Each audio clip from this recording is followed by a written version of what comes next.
प्रणाम जी, सुंदर साथ जी। आज का जो टॉपिक है मंथन के लिए वो ये है कि चटाई पर जो गोवर्धन और लालदास भाई के साथ हुआ कि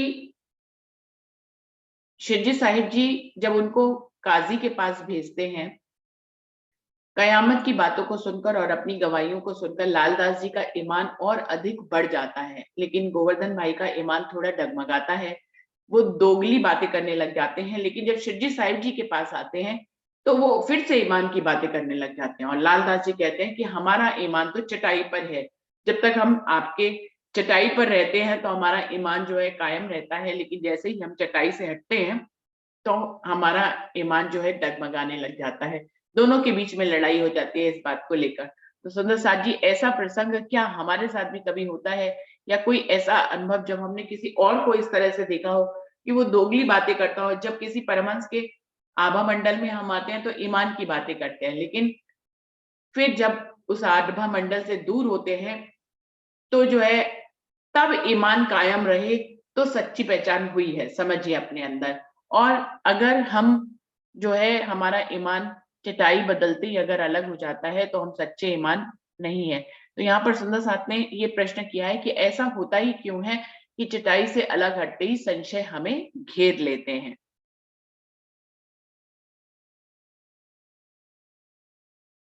संगीता दीदी, आपको बुलाना चाहूंगी, आप आएंगी?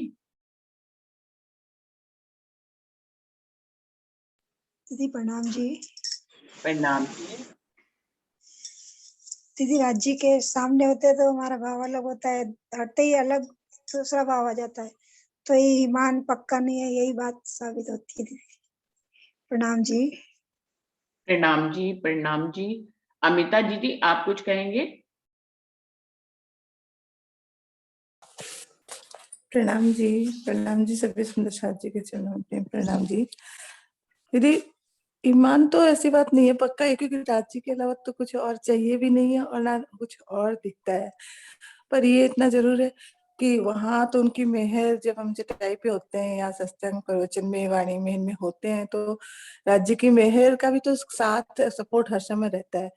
होती तो मेहर बाकी टाइम भी है उनकी, पर बाकी टाइम साथ साथ हम उनको ना प्रायोरिटी देके माया को देते हैं। तो इस वजह से मुझे लगता है कि हमारा ईमान तो नहीं गड़बड़ाता, लेकिन माया की तरफ ज्यादा रुझान हो जाता है, तो फिर हम उस चीज को उतनी अच्छे से नहीं ले पाते जितना कि हम जब वाणी चर्चा और इसमें बैठे होते हैं।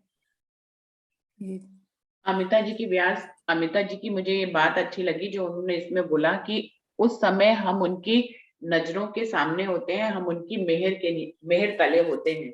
एक होता है डायरेक्ट मेहर मिलना, एक इनडायरेक्ट मेहर मिलना। जब उनके सामने होते हैं तो उनकी डायरेक्ट मेहर में हम होते हैं, जिसके कारण से हम वैसे ही चाल चल पाते हैं। लेकिन जब हम उस जगह से दूर जाते हैं तो मेहर तो तब भी होती है, लेकिन जो डायरेक्ट मेहर है उसका महत्व ही अलग है। तो अमिता जी की ये बात अच्छी है। और कोई सुंदर साथ इस पे? अरुणा दीदी, आप आओगे? प्रणाम जी, सब सुंदर साथ को प्रणाम जी। नहीं, ये बात तो वैसे सही है, चटाई पे होते हैं तो ईमान तो वही वाली बात है, ईमान डगमगाता तो नहीं है, मतलब डगमगाता है, पक्का वाली बात आ जाती, पक्का ईमान हो तो नहीं हटता।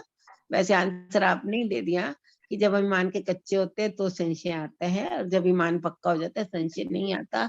लेकिन फिर भी जब सामने होते हैं, सही बात है, वो आभा मंडल काम करता है। अभी सरकार के सामने मैं तो देख रही हूँ सुंदर साथ का व्यवहार कैसा होता था, और अब सरकार नहीं, सामने नहीं है, और जबकि कहते हैं हम हमारे सामने ही है, सरकार कहीं नहीं गए। कहना तो हमारा यही होता है कि राज्य कहीं नहीं गए, प्राणनाथ जी हमारे साथ हैं, लेकिन उसके बावजूद भी फर्क आता है। सामने होते हैं तो अलग व्यवहार रहता है, ऐसा प्रैक्टिकल में भी दिखने में आ ही रहा है, मंदिरों में भी। तो ऐसा प्रणाम जी। प्रणाम जी। बाकी क्यों वाली बात आती है, हाँ, क्यों तो क्यों नहीं? ईमान तो है ही, सही बात है, ईमान तो है ही भाई, ये भी नहीं कह सकते ईमान नहीं है। ईमान तो अपने को एक प्राण पे है ही, किसी को उसके अलावा नहीं है कहीं भी। जितना भी सुंदर सा है मेरे हिसाब से, जितना पक्का है, तो उसके बावजूद भी व्यवहार में फर्क आता है। प्रणाम जी। तो ये किस्सा हमें हर रोज देखने को मिलता है ये, और बरसों से हम इस किस्से को देखते चले आ रहे हैं। और फिर भी अभी जबकि ये टॉपिक है कि क्यों ऐसा होता है, तो इस क्यों को हमें यहाँ पर क्लियर करना है कि होता तो ये है ही है, सभी ने इसको देखा है दृष्टा बनकर कि ऐसा कई बार अनेकों बार होता है, लेकिन ये क्यों होता है इसको आज हमें करना है। वर्षा दीदी, आप आओगे इस बारे में बात कहने के लिए?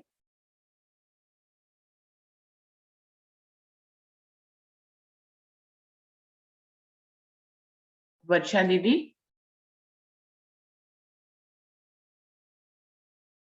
शायद उन तक मेरी आवाज नहीं पहुंच रही। प्रीति, आप आओगे? हाँ जी वर्षा दीदी, आप बताइए। प्रणाम दीदी। दीदी प्रणाम। वैसे तो मेरा भी भाव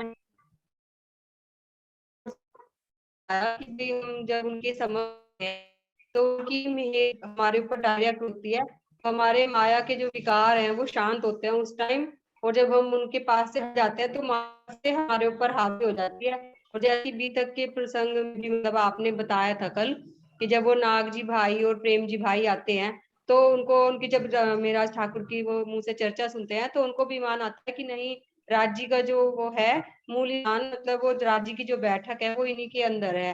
लेकिन तब तक तो वो उनके प्रभाव रहते हैं, लेकिन जैसे ही वो वहां से चले जाते हैं तो उनका ईमान मतलब फिर उनका विश्वास डामाडोल हो जाता है और फिर से वो अपनी पहली वाली स्थिति में ही वापस आ जाते हैं।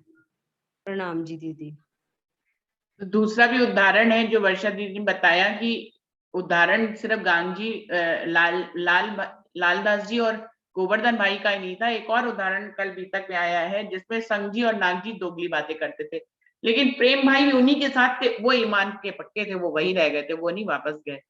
संघ जी और नाग जी वापस जाते हैं गादी के लिए ईमान लेकर। इसका कारण एक और भी था, गादी पे बैठे बिहारी जी के जब संघ में जाते हैं वहां जाकर भी सच्ची बात कहते हैं। आप ये देखिए, शिवजी साहिब जी का जो प्रभाव है वहां तक काम कर रहा था कि वो बिहारी जी के पास जब जाते हैं तो उनको भी यही कहते हैं कि हमने तो धनी देवचंद जी को वहां देखा और देख कर आए हैं कि सारी जागनी का कार्य उन्होंने उन्हीं को ही सौंप रखा, बातुनी रूप में वही जागनी कर रहे हैं, जिससे बिहारी जी नाराज हो जाते हैं और कहीं और चले जाते हैं गादी छोड़कर। तो वहां तक प्रभाव चल रहा है, लेकिन फिर बिहारी जी के व्यवहार के कारण वो मजबूर हो जाते हैं कि अपनी बात को वो खुद से ही झुटलाते हैं, कि वो कहते हैं अरे हमने तो गलती से कह दिया कि उनके अंदर धनीदेव चंद जी काम कर रहे हैं, धनीदेव चंद जी तो यहाँ विराजमान है। तो कभी कभी मुंह देखी बात भी करी जाती है कि जिनके साथ हमारी दोस्ती है, जिनके साथ हमारा नाता है, कई बार हम उनके प्रभाव में आकर उनकी बात कहने लग जाते हैं, जबकि हम प्रभावित होते हैं किसी और व्यक्तित्व से, किसी और से। ऐसा भी होता है सुंदर साथ जी कि हम प्रभावित है किसी और से, लेकिन जिससे हमारा कनेक्शन ज्यादा है वो भले चाहे गलत बात भी कर रहा हो तो कभी कभी हम उसके प्रभाव में आकर हम भी वैसी ही बात कहने लग जाते हैं, जबकि हमें वो गलत लगती है, लेकिन फिर भी हम वही बात करते हैं क्योंकि हम उनके साथ कनेक्टेड हैं। तो ऐसा भी होता है। और कोई सुंदर साथ इस बारे में बात करने के लिए आएंगे? प्रणाम जी दीदी। प्रणाम जी। प्रणाम जी। प्रणाम हाँ, जी। हाँ दीदी, अभी आप कह रहे हो ना कि वो उसके प्रभाव में आकर, तो लेकिन एक बात है ना, कहनी तो सच बात चाहिए ना, चाहे हमारा किसी से कितना भी अच्छा हो। नहीं, बिल्कुल कि जो भी बिल्कुल बात सच है बात वाणी में कहनी भी चाहिए। है ना। हाँ, तो ये तो है, तो ये गलत ही ना। गलत तो है ही है। हाँ, हाँ जी, क्योंकि क्यों? वाणी में भी तो बात। ये प्रणाम जी क्यों सुंदर साथ होता जी। है? हाँ जी, प्रणाम जी। प्रणाम जी। हाँ जी सुंदर साथ जी, क्या नाम है? चटाई पे बैठ तो ही मान आ जावे, चटाई से उठ तो ही फिर माया में खो जावे। या फिर ऐसा भी कह सकते हैं कि राज जी का ही हुक्म था शायद, या लालदास जी के अंदर तो ईमान था, गोवर्धन भाई थोड़े उनके अंदर ज्यादा ईमान नहीं था, ऐसा भी हो सकता है। राज जी की लीला को का किसे पार पाया, जैसा चाहा मैं वैसा करवावा है, शायद जो जिस कार्य के लिए मैं गए हुए थे वो कार्य नहीं होना था अभी। मेरा तो यही भाव है। प्रणाम जी। प्रणाम जी। रूपल नाम से परिवता दीदी आई हुई है ना, आपकी आवाज सुन। परविता। हाँ जी, हाँ जी। हाँ, आपने लेकिन अपना नाम ना लिखकर रूपल लिखा हुआ है ना, तब मैंने सोचा कि रूपल के नाम से ही है ये आईडी, रूपल के नाम से ही है। अच्छा अच्छा, ठीक है दीदी, ठीक है, ठीक है। हाँ जी, प्रणाम जी। प्रणाम जी। तो दीदी ने बताया कि इसमें एक कारण जो वो उन्होंने दर्शाया वो ये कि द्वैत की दुनिया में है, कम और ज्यादा के तराजू में तो रहता ही है, किसी का ईमान ज्यादा, किसी का कम और किसी का बिल्कुल नहीं, ऐसा तो चलता ही रहता है। और ये भी सब हुक्म का ही पूरा ब्रह्मांड है, तो ये भी धनी का हुक्म ही हो सकता है कि उनको द्वैत दो रूप में दिखाना है, तो किसी का कम और किसी का ज्यादा तो दिखाएंगे ही दिखाएंगे। तो इस तरह से चटाई के अलग हटते ही ईमान ऐसा डगमगा जाता है। और कोई सुंदर सा कुछ, किसी को कोई बात समझ में आ रही हो तो वो कहना चाहेंगे। प्रणाम जी। प्रणाम जी। अमित जी आप बताएं। सुंदर साथ जी, अभी मैंने 1-2 दिन पहले एक बात सुनी थी, किसी सुंदर साथ ने बोला था, शायद नाम याद नहीं है, कि जैसे हमारा कोई सड़क पे एक्सीडेंट हुआ हो और फिर हमें पता चले हमारे अपने का हुआ है, तो फिर हमें ये नहीं बताना पड़ता कि क्या हमें करना है, हमें अपने आप पता चल जाता है। ठीक है जी। तो उसी तरह अगर चढ़ाई पे ईमान की बात है, तो मुझे लगता है सुंदर साथ जी, हमें वाणी इतने वाणी मिली, सदगुरु मिले, हमें मनुष्य तन मिल गया, 4 पदार्थ मिल गए। उसके बाद भी अगर आज हमें वाणी अभी तक मिलने, आज परम नाम के 25 पक्षों का सब पता चल गया है, उसके बाद भी अगर ईमान की बात अगर हम कर रहे हैं, तो मुझे लग रहा है जरूरत ही नहीं इसकी, क्योंकि अगर देखा जाए कि ईमान तो वहां होता है जहां पहचान नहीं होती। यहाँ तो हमारा हमारा पता चल गया, हमारा धामधनी से एक ही तन एक रूह की बात है। तो आज तो यह है कि कुर्बानी का वक्त है अपना। तो एक चौपाई आती है कि जो उठी कयामत को सो के सोवे उगे दिन, कि हमारा तो कयामत का दिन है, अब वक्त आखिरत चल रहा है। तो और बाद में ये भी वाणी में कहा है कि वक्त आखिरत के मोमिन आकल होंगे। हाँ जी सुंदर सा जी, अब देख लीजिए आप।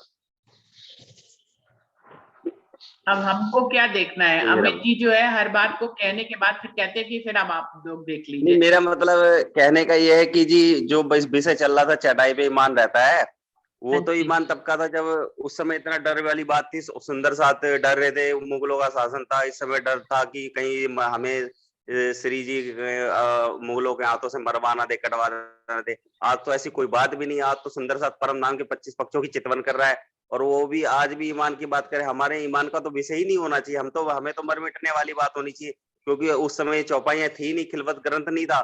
उस समय ये नहीं था कि मोहम्मद कहे मोमिनो सुरो मेरे वतनी यार, खसम करावे कुर्बानी आओ मैं मारे किलार। जहां हम उसमें हमने जमात सुंदर साथ की जमात में ही अपना नाम लिखवा दिया, तो वहां तो कुछ बचता ही नहीं। फिर हम कहते पिया पिया पिया पिया तू ही तू, फिर तो कुछ बचता ही नहीं यहाँ पर। तो अब मेरा कहने का भाव ये था। देखिए अमित जी, विषय जो टॉपिक जो रखे जाते हैं ना, वो ये सोच समझ कर नहीं रखे जाते हैं कि ये रखना है या नहीं रखना है। किसी भी सुंदर, देखिए ये हमारा जो है अभी जो दुनिया चल रही है, इसमें सब तरह के सुंदर साथ हैं, तो हम ये नहीं कह सकते कि इस टॉपिक को रखें या नहीं रखें। टॉपिक रखने की बात नहीं कर रहा दीदी, मेरा मतलब ये कहने का है कि हम तो अपने धामधनी की शोभा में जितना कह ले उतना कम है। तो उसके लिए मैंने ये बात कही कि मैं किसी व्यक्ति के विशेष के ऊपर नहीं बोला, टॉपिक रखे खूब, मगर बात अगर ईमान की है तो ईमान पर तो यह है कि सुंदर राज्य के ऊपर तो हमें एकदम वार देना चाहिए अपने आप को। जैसे ललिता सखी कहते हैं, टूक टूक कर डालू मैं आतन ऊपर कुंज बिहारी। बात मेरा भाव कहने का ये, टॉपिक अपनी जगह ठीक है, मगर आज हम सुंदर साथ को पूरा वाणी का अभी तक का सब कुछ पता लग गया। तो आज अगर ये बात ठीक है जो सुंदर साथ कर रहे हैं, टॉपिक अपनी जगह है, रखे उसे, मगर आज हम सुंदर साथ जो है इसकी बात कर रहे हैं, तो वो तो कहते हैं कि तन मन जीव रिछावर कीनो छत्र साल महाराज। तो वहां तो फिर ईमान रह ही नहीं जाता। जब वार दिया अपने आप को, तो वार देने में तो फिर कुछ बचता ही नहीं अपने आप में। मेरा ये भाव था जी। हाँ जी बिल्कुल बिल्कुल बिल्कुल। जहाँ तक जागने का सवाल है ना अमित जी, प्रणाम जी, जहाँ तक जागने का सवाल है, अभी जागने आप मानो आप जग गए, आपने सब कुछ पा लिया है, या इलम बानी पढ़ के, या तो मतलब किसी सुंदर साथ ने, या तो किसी और को जगाना, मतलब जो कॉल है परमधाम का हमको कि ये हम तब जो सबको बताना है कि मैं भूल जाऊं तो तुम बताना। तो अभी जो जागने का चल रहा है, बात सही है कि अब तो सब कुछ आ गए, हमने ईमान पक्का कर दिया है, हम उसी राह पे चल रहे हैं, लेकिन जो नहीं चल रहे उसके लिए तो ये प्रश्न होना जरूरी है, और उनके दिल में ईमान पक्का लाना, और इसी माध्यम से सब सुंदर साथ अपने अपने भाव जो दर्शाते हैं कई ऐसा है, देखिए जैसे ही चट्टान पर बैठ के हम जब चर्चा बानी सुनते हो तो बहुत बड़ा अच्छा मजा आता है। धनी जी वो भी हमको लज्जत देते हैं और लीला ये भी एक प्रकार की लीला है और हमें इसी प्रकार से इसी माध्यम से सुख भी देते हैं। लेकिन जब जैसे हम अपने माया के काम में जो खेल देखने के लिए आए हैं, जो देख रहे हैं जब भी खेल देखने के लिए आए, लेकिन हम उसमें खेलने लग गए हैं, तो ये बात होती है ना, तब जाके ये चट्टान वाला ये प्रश्न उठता है कि जब हम चर्चा सुन रहे थे तब तो हमारा पक्का ईमान था, लेकिन जब माया के द्वैत में जब हमारा मुख जब हम आ जाते हैं धनी को पीठ दे करके, तब जाके ये सब चट्टान वाली बात आती है।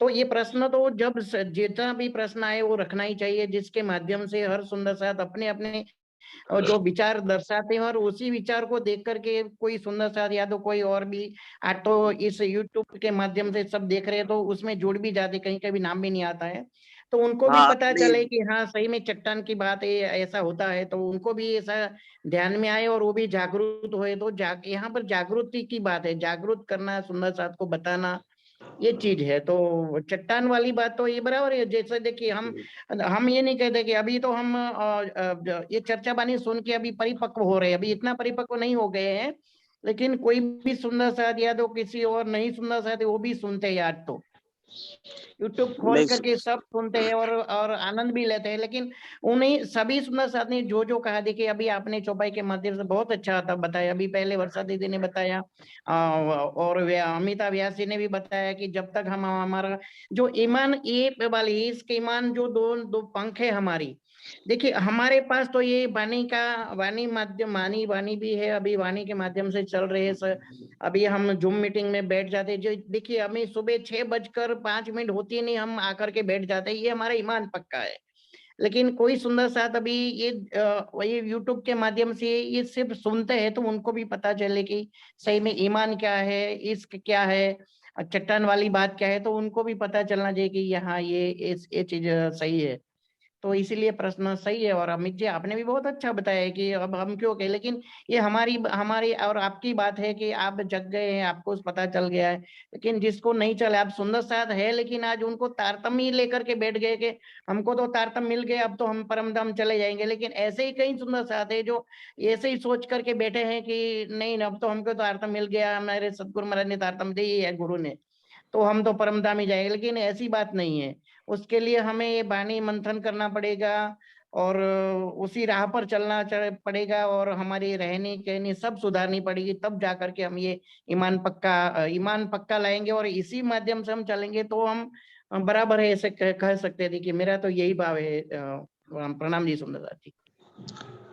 नहीं बिल्कुल ठीक है, मैंने तो इसमें आता है सुंदर साथ जी अपने भाव रखने, तो भाव मैंने रख दिए। मेरा मतलब वही था कि बहुत आज अच्छा भाव उस है समय, आपका, बहुत अच्छा भाव है, बहुत अच्छा भाव है उस आपका। समय हमारे अभी तक हम इसीलिए सुनते हैं, उससे हमें सिखापन मिले। तो हमने तो सुंदर साथ जी यही सिखापन लिया है कि टूक टूक कर डालू मैं यातन ऊपर कुंज बिहारी। और जैसे छत्रसाल जी ने अपना घोड़ा कुदा दिया था ना, उन्होंने दाएं देखा ना बाएं देखा, घोड़ा कुदाना है बस, ईमान लेकर अपना। बिल्कुल हाँ, बस हाँ, यही अगर चीज है। तो सिखापन की अगर बात करते तो अपने भाव अगर मैंने रखे हैं तो उसमें ये बात बिल्कुल भी नहीं कि मेरी जागनी हो गई।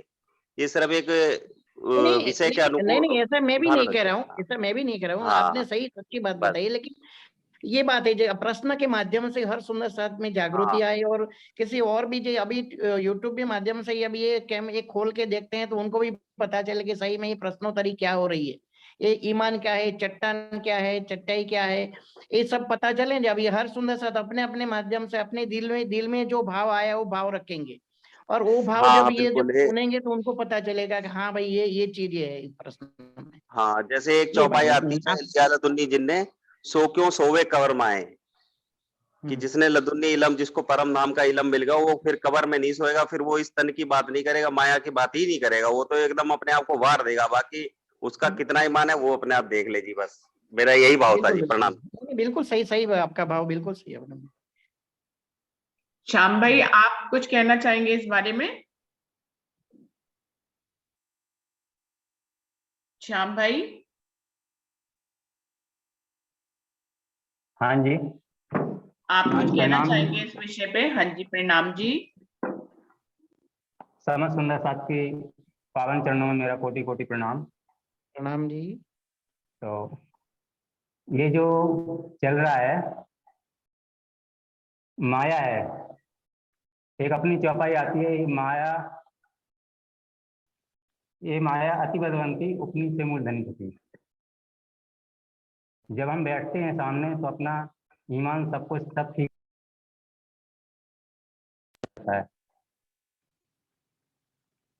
आपकी माया में आवाज गया और ये भी धनी के हुक्म से जाता है, क्योंकि धनी भी दिखाते हैं कि ये देखो माया के तन है और अपने तन क्या है, और माया के तन में फिर फर्क ही क्या रह गया। अगर धनी अपने तन निज तन और माया के तन में अगर फर्क ना हो तो ये खेल ही क्या होता फिर।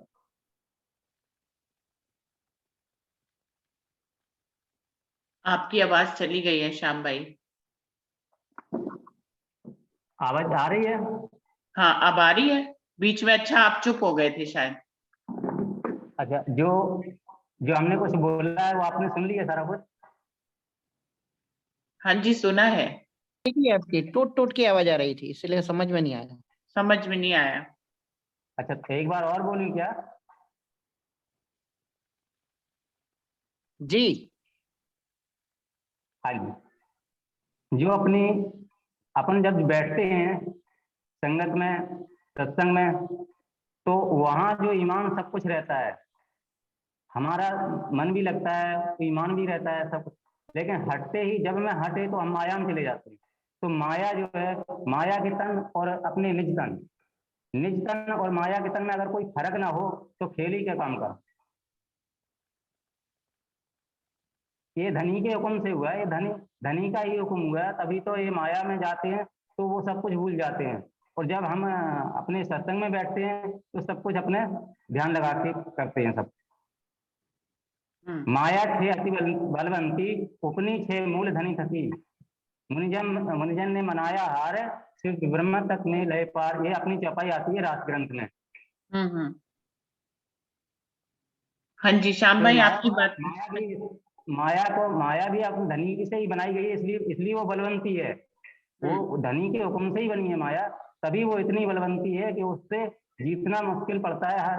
हर जितने भी कवि जितने भी अपने 14 ब्रह्मांड में, पूरे ब्रह्मांड में 14 लोकों में जितने भी सब कुछ हारे हैं उस माया से। जी आपकी बात समझ में आ गई श्याम भाई जी। अरविंद भाई जी आप कुछ कहना चाहेंगे?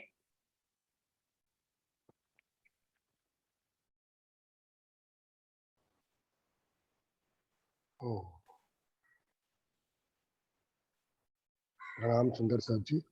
प्रणाम जी। ये विषय तो अच्छा है कि जिस प्रकार से हम सत्संग में बैठते हैं उस समय हमारा ध्यान पूरा सत्संग की बातों को तरफ होता है, और जो निष्ठावान सत्संग सुनते हैं, वो चाहे सदगुरु देवचंद जी के समय में हो सुंदर साहब का, चाहे मैं राज ठाकुर के साथ में बैठे हो तो, और आज की दुनिया में, आज के समय में भी हम जब अपने गुरु महाराज से या सत्संग करने वाले स्वामी जी से, महाराज से सुनते हैं, तब तक हम ये सोचने लग जाते हैं कि वो नहीं बोल रहे, ये हम बोल रहे हैं, और तब तक हमारा ईमान पूरी तरह से वहां टिका रहता है। मेरे मन में ऐसी भावना आती है कि जब मैं किसी की बातें सुनता हूँ तो मैं ये नहीं सोचता कि वो बोल रहे हैं, मैं समझता हूँ कि वही हमको ज्ञान दे रहे हैं। तो हमारा ईमान तो 100% पूरी तरह से उस स्थान पर बना रहता है। और जैसे उस स्थान से हम हट जाते हैं, बाहर आ जाते हैं, तो फिर अपने कार्य में लग जाते हैं, तो फिर बोलने वाला मैं था ये बात भूल करके अब कार्य करने वाला मैं हूँ। तो हम जिसको लोग माया नाम देते हैं ना, उसके कार्य करने लग जाते हैं। तो उन बातों को भूल करके दूसरे कार्यों में अपनी निष्ठा लगाने लग जाते हैं। बस यही होता है, वैसे कोई बड़ी बात नहीं है ये खास। ये लीला और माया दोनों को जब तक हम अलग अलग समझेंगे तब तक ये प्रश्न बना रहेगा। और जिस दिन हम लीला माया को माया ही नहीं समझना है अपने को, ये तो हमारी लीला है, हमारा परिवार, हमारे घर, हमारे बच्चे, हमारे पड़ोसी, हमारे रिश्तेदार, दुनिया के लोग, ये सब कौन है एक्चुअली? सब कहते हैं धनी की मेहर होगी तब ज्ञान आएगा, धनी की मेहर होगी तब हमको ये मिलेगा, धरतम मिला है, सब कुछ मिला है। अब जो धनी चाहेंगे वो करेंगे। पूरी वाणी पढ़ने के बाद ये अर्थ निकलता है कि धनी और कोई है ही नहीं, धनी हमारे रूप में तो लीला कर रहे हैं। फिर हम बार बार धनी की तरफ क्यों इशारा करते?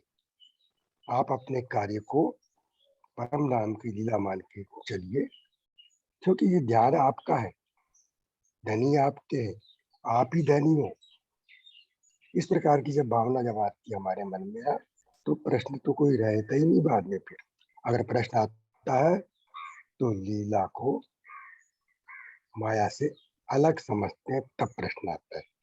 मेरे हिसाब से तो माया नाम की कोई चीज ही नहीं है, क्योंकि हम परम धाम में बैठे हुए इस खेल को देख रहे हैं।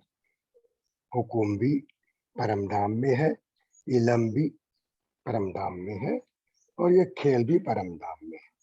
तो ये स्थान जो है परम धाम में है, हम भी परम धाम में है, धनी हमारा मूल स्वरूप भी परम धाम में है, सब कुछ परम धाम में है। इसलिए हमें ये समझना चाहिए कि हम जो परम धाम में बैठ करके संसार का लीला कर रहे हैं, और संसार लीला में ये सब समस्याएं तो आती रहती है। इसलिए इन समस्याओं से दूर कर अपने आप को केवल परम धाम की लीला में शामिल है, ये अगर सोच बनानी लगे, तो मैं समझता हूँ कि जब भी हम जहाँ भी जो सुनना चाहते हैं, हम जो सुनना चाहते हैं वही वक्ता बताएगा। ऐसा भी कई बार होता है। कल हमारे मन में कृष्ण के बारे में सुनने की इच्छा हुई थी, कल और परसों, तो हमने जूम मीटिंग के माध्यम से विंध्याचल शास्त्री जो सरसावा का आश्रम के हैं, उनकी बातें सुनी जुगलदास जी की पाती में। उन्होंने दोनों दिन कृष्ण की बातें बताई। मतलब मैं जो सुनना चाहता हूँ जिनकी बातें, वो वक्ता भी सुनाता है। अब बताइए, इस प्रकार के जब उदाहरण होते हैं ना, तो फिर क्या लगता है वो वक्ता क्या बोल रहा है, वो हम बोल रहे हैं। इस प्रकार की भावना जब हमारे मन में आ जाती है, ये कल की घटना और परसों की घटना बता रहा हूँ मैं, सत्य घटना है, कि हम जो सुनना चाहते हैं वही वक्ता सुनाता है। एक जगह रामायण हो रही थी, रामायण प्रवचन हो रहा था राम किंकर जी उपाध्याय का। हमारे मन में आया कि हम कृष्ण की बात सुनने वाले हैं, हम राम की बात क्यों सुने, किसी के साथ चले गए। लेकिन उन्होंने राम किंकर उपाध्याय जी ने बिलासपुर छत्तीसगढ़ में अपने प्रवचन में कृष्ण के उदाहरण दे जाकर के राम की बातों को समझाया।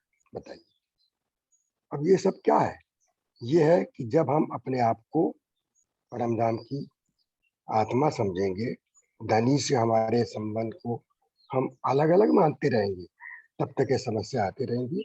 जिस दिन अद्वैत स्वरूप में बात करने लग जाएंगे, विचार करने लग जाएंगे, तो हमारा सारे भ्रम दूर हो जाएंगे।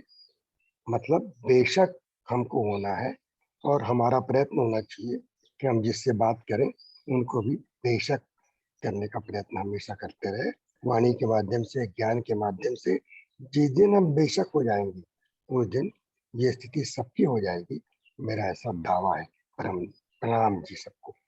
प्रणाम जी। प्रतिभा दीदी, आप कुछ बताएंगे? दीदी पहले मैं एक बात कहना चाह रही, कह दूं? हाँ जी बिल्कुल कहिए।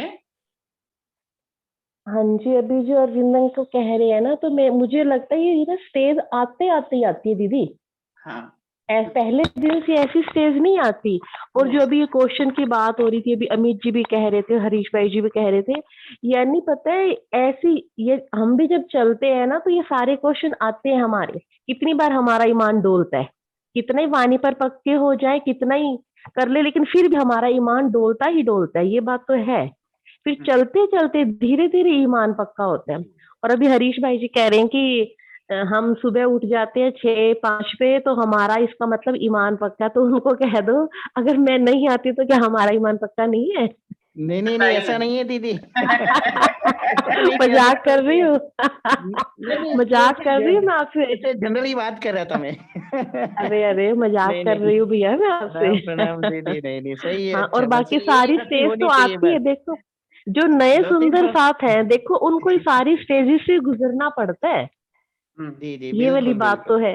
हाँ, जो और हाँ, अमित जी ने कहा उनकी स्टेज ये है, भी वो कहते तो ये है कि मुझे कुछ नहीं पता, लेकिन उनको सब अंदर से पता है, पूरी समझ है। वो बिल्कुल कहते तो है कि बिल्कुल। अरे मुझे कुछ नहीं आता, मुझे कुछ नहीं आता, वैसे एक चुपाई ऐसे ही कह के चले जाते हैं, फिर बाद में हाँ बस खोजते रहो। तो वही वाली बात है ना, हाँ, यानी जो नया हाँ, चलेगा ना सुंदर साथ, उस पर तो सारी स्टेजेस से गुजरना ही पड़ेगा। हाँ, हाँ जी, प्रणाम। स्वामी जी का ही है बस। जैसे मैं स्वामी जी जाते थे चर्चा करने उसी टाइम में, तो कुछ हाँ ऐसे शब्द रख के आते थे, तो वो सामने वाला ऐसे, जैसे चिंतामणि की बात करो, देखिए हाँ हाँ, एक शब्द चिंतामणि ऐसे की रख के आ बात। गए, तो फिर बाद में उनको उधर आना ही पड़ा है। तो ऐसी बात है हाँ अमित जी के, तो अच्छा था है बिल्कुल है उसमें हाँ जो। जी, हाँ जी, प्रणाम जी। प्रणाम जी प्रणाम। जी प्रणाम जी। अ, प्रतिभा दीदी आप आ रहे हैं? प्रणाम जी, प्रणाम जी। मेरी भी भाव यही अंजू वाले में कि ईमान हमारी साधना के स्तर होते हैं। जब हमारे प्रैक्टिकल रूप में जब जिंदगी में कुछ ऐसा हमें राज्य करके दिखाते हैं या कुछ हमारे भाव उनके प्रति बढ़ते हैं, तो जाके ईमान हमारा धीरे धीरे हमें जब अनुभव होने लग जाता है। तो ये नहीं कि हम जब आसन पे बैठे हैं या तब ये, तब हमारा हमें और उसका ईमान राज्य का बढ़ता जाता है ना। एक चौपाई भी है ना, ईमान ले आयो सो ले आए ले आयो। धीरे धीरे हमारा ईमान जिंदगी में, पहले हम उन पे विश्वास करते हैं, जब कुछ ऐसा कुछ हो जाता है अनचाहे रूप में भी, जब हम सोचते हैं कि अरे यार हमें सदगुरु ने ये आदेश दिया है जो हम सोच रहे थे, तो फिर हमारा ईमान और धीरे धीरे बढ़ता जाए। प्रणाम जी। प्रणाम जी, प्रणाम जी। और कोई सुंदर साथ अपने शब्दों में कुछ कहना चाहेंगे तो जरूर कहें। हंसा बहन आप कभी नहीं आते, अभी बहुत दिनों से आप आते ही नहीं हो कुछ कहने के लिए। साथ में हूँ दीदी, सब सुन रही हूँ और सबने हाँ, अच्छा ही बताया है। मेरा भाव भी ऐसा है कि देखो ये माया के प्रभाव में आ जाते हैं। जब तक बैठते हैं तब तक तो ईमान हमारा पक्का रहता है, फिर वापस जब जाते हैं तो माया के प्रभाव में ज्यादा आ जाते हैं, इसलिए वो होता है। और आज भी हमने देखा है कि कभी कभी कोई डर के मारे भी ईमान, मतलब समझ तो है ईमान तो पक्का है, लेकिन आज मंदिरों में भी देखो तो इधर जाएंगे तो वो ये कहेंगे, इधर जाएंगे तो वो कहेंगे, ऐसे मान के भी कोई नहीं आ पाता है। ईमान है फिर भी नहीं आ पाता है। ऐसा है दीदी कि ईमान तो है ही, लेकिन फिर माया के प्रभाव में ज्यादा आ जाता है, इसीलिए ऐसा होता है। हमारा मन मन घूमता रहता है ना, इसलिए हम ये चट्टाई का रहता है, मन घूमता रहता है और ये जीव भी उसी के साथ घूमने लग जाता है, तो ये हमारा ईमान डगमगा जाता है। प्रणाम जी। प्रणाम जी। रंजना आप कुछ आओगे बताने के लिए?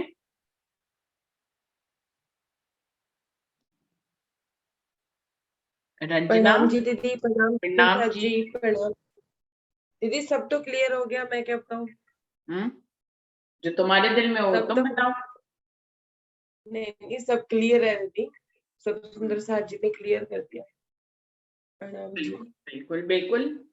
समय भी खत्म हो रहा है, बात क्लियर भी हो गई। सरल सा ही विषय था, कोई बहुत कठिन नहीं था जिसपे सुंदर साथ विचार ना दे पाए। वर्षा दीदी आपने माइक खोला, आप कुछ कहना चाह रहे हैं? हाँ दीदी, प्रणाम जी। दीदी मैं ये कहना चाहूंगी, जो अमित जी ने बात कही है ना, वो बहुत ही अच्छी बात कही है। उन्होंने एक नया संदेश भी दिया है कि जैसे मतलब उस टाइम का माहौल था कि औरंगजेब का था और बिहारी जी का, आज उस टाइप का कोई माहौल नहीं है, कोई किसी को डराता नहीं है। तो उनकी बात में मुझे एक संदेश लगा कि हमें उस पहले उदाहरण को देखकर ये नहीं सोचना चाहिए कि भाई पहले भी ऐसा हुआ था, अगर आज भी हमारे साथ ऐसा हो रहा है तो कोई बात नहीं। हमें ये सोचना चाहिए कि आज स्थिति वैसी नहीं है कि अब आज हमें कोई डरा नहीं रहा है, हमारे ऊपर कोई मृत्यु का भय नहीं है। तो मुझे अमित जी की बात बहुत अच्छी लगी, उन्होंने ये बहुत ही अच्छा संदेश सुंदर साथ जी को दिया है। बस दीदी यही कहना चाहूंगी। प्रणाम जी। बिल्कुल सही बात है दीदी।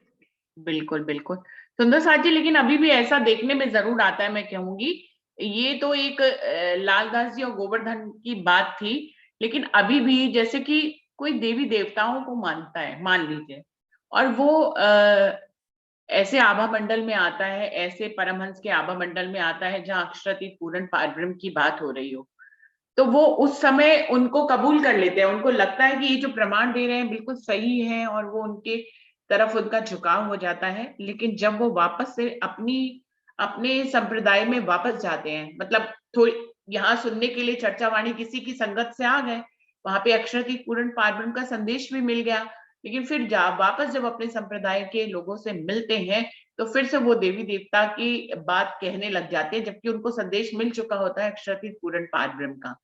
तो ऐसा होता है कि उस आभा मंडल में आकर वो अक्षरातीत पूर्ण पारब्रह्म का संदेश भी लेते हैं, उनको सब कुछ सही भी लगता है। लेकिन ये जो बात हुआ नाग जी और संग जी के साथ, बिल्कुल वैसा ही हम आज देखते हैं कि जब जागनी कार्य में आगे बढ़ते हैं तो वो जब किसी परमहंस के अंदर आते हैं, उनके पास आते हैं, तो उनको सब बातें सही लगती है, वो वहां कबूल भी कर लेते हैं कि देवी देवता जो है महाप्रलय में नाश होता है और अक्षरातीत पूर्ण पारब्रह्म परम धाम जो है वो हमेशा से अखंड है, अखंड स्वरूप वाला है, चेतन स्वरूप वाला है। इस सब बातों को मान लेते हैं, लेकिन फिर से जब अपने समुदाय में जाते हैं तो फिर से देवी देवताओं की पूजा करते हैं। तो ये तो हमेशा ही चलता है। और अमृत भाई जी की चर्चा में आप सुनेंगे तो वहां तो ऐसे बहुत से सुंदर साथ है जो अभी भी जो है इस तरह की पूजाएं करते हैं, जबकि वो तारतम भी ले चुके हैं परमहंस के उसमें आकर, सब बातों को सही समझकर तारतम भी ले लेते हैं, फिर भी जो है वो जब जाते हैं तो ये होता है प्रभाव। ये जो सभी ने कहा कि माया का प्रभाव, तो माया किसी भी रूप में होती है, आपके समुदाय के लोग ही आपको वापस खींचने लग जाते हैं कि ये तो कहीं और जा रहे हैं, ये तो सही बात नहीं है, इनसे देवी देवता ही पुजवाई है, तो ऐसा होने लग जाता है बहुत बार। और हमारे सुंदर साथ की बेटियां भी अगर जाती हैं कहीं पे किसी और धर्म और संप्रदाय में, वो जबकि राज्य का संदेश लिए हुई होती हैं, तारतम लिए हुई होती हैं, फिर भी मुझे देखने को मिलता है ऐसा कि वो वहां जाकर कि भैया ये उनका सबका है, उसके हिसाब से पूजन करने लग जाती हैं। तो ये अपने दिल को टटोलना होता है सुंदर साथ जी कि हम क्या कर रहे हैं, हमारा ईमान कैसा है। अभी तो अगर मैं अपनी बात करूं, अभी मैं ऑफिस की तरफ से वैष्णो देवी जा रही हूँ सुंदर साथ जी, क्योंकि पूरा ऑफिस जो है, मेरी जो ऑनर है वो हर साल ट्रिप पे ले जाती है पूरे ऑफिस को कहीं ना कहीं। तो वो ट्रिप मेरे हिसाब से नहीं बनता है, वो ट्रिप बनता है जो ऑफिस में सब लोग जहाँ जाना चाहते हैं। तो सब वैष्णो देवी जाना चाहते थे, तो ट्रिप था, मैं भी जा रही हूँ घूमने के लिए वैष्णो देवी। तो ये हमें अपने अंदर देखना होता है कि इसमें ईमान की बात क्या है। कोई कोई ईमान के उसमें रह सकता है, इस बात को कह सकते हैं जो उदाहरण भीतर साहब में आए हैं, लेकिन कोई जाहिरी बात से किसी भी बात का कोई फर्क भी नहीं पड़ता। कोई अगर दिल से ईमान पे पक्का है तो उसके किसी भी बात से कोई फर्क नहीं पड़ता कि वो क्या कर रहा है जाहिरी रूप में। वो आंतरिक रूप से अगर धनी से जुड़ा हुआ है तो कोई फर्क नहीं पड़ता है। जैसे कहीं और घूमने जाते हैं, वैसे आज वैष्णो देवी घूमने भी जा सकते हैं। मैंने तो कभी देखा नहीं, मैं पहली बार ही जा रही हूँ, जबकि जो लोग और लोग जा रहे हैं वो 2-2 3-3 बार गए हुए हैं, वो उनकी लोगों की तो आस्था है। तो मैं तो पहली बार ही जा रही हूँ और घूमने जा रही हूँ। और सुंदर साथ जी अब जो है 16 तारीख को मिलेंगे, समय बिल्कुल समाप्त होने वाला है। इसका कोई निष्कर्ष निकालने की जरूरत नहीं थी इस टॉपिक का, तो इसलिए कोई निष्कर्ष नहीं निकाल रहे हैं। मेन इसका जो निष्कर्ष निकल रहा है वो ये है कि चटाई पे हम धनी के आभा मंडल में होते हैं, इसलिए हम ईमान की बात करते हैं। लेकिन अगर चटाई से अलग हटते हैं, तो अगर माया हॉबी हो जाती है हमारे ऊपर, क्योंकि हम द्वैत की दुनिया में रहते हैं, तो कभी कभी हमारा ईमान डोलता है। और ईमान की जो प्रतिभा दीदी ने कई मंजिलें होती हैं जो धीरे धीरे हमारे जीवन में चलते चलते ही हमें समझ में आती है, तो उन मंजिलों को हम पार करते हैं धीरे धीरे। तो इस तरह से हम आगे बढ़ते हैं, और ऐसा सभी के जीवन में कभी ना कभी जरूर हुआ होता है। तो हम सब